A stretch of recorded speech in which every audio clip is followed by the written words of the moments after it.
આંધ્રપ્રદેશના મુખ્યમંત્રી એન ચંદ્રબાબુ નાયડુએ દિલ્હી ખાતે સંઘીય જલ શક્તિ મંત્રી સી.આર. પાટીલ સાથે મુલાકાત કરી.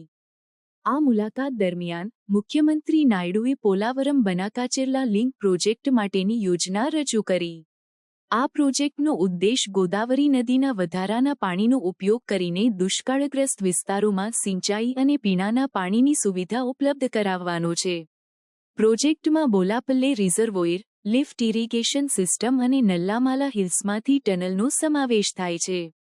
મુખ્યમંત્રી નાયડુએ આ યોજના રાષ્ટ્રીય મિશનો જેમ કે જલ જીવન, બ્લુ રેવોલ્યુશન અને મેક ઇન ઇન્ડિયાને સમર્થન આપતી હોવાનું જણાવ્યું.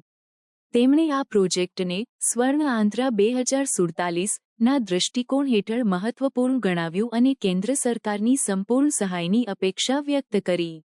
આ મુલાકાતમાં કેન્દ્ર સરકારના વિવિધ મંત્રીઓ સાથેની ચર્ચાઓનો પણ સમાવેશ થાય છે. મુખ્યમંત્રી નાયડુએ નીતિ આયોગની 10મી ગવર્નિંગ કાઉન્સિલ બેઠકમાં આંધ્રપ્રદેશની વિકાસ યોજનાઓ રજૂ કરવાની છે. તેમણે નમ્રતા સાથે કેન્દ્ર સરકારની સહાયની માંગણી કરી છે, ખાસ કરીને સિંચાઈ અને પાણી પુરવઠા ક્ષેત્રે. મુખ્યમંત્રી નાયડુની આ દિલ્હી મુલાકાત આંધ્રપ્રદેશના વિકાસ માટે મહત્વપૂર્ણ પગલું છે, જે રાજ્યની સિંચાઈ અને પાણી પુરવઠા સમસ્યાઓના સમાધાન તરફ દોરી જાય છે.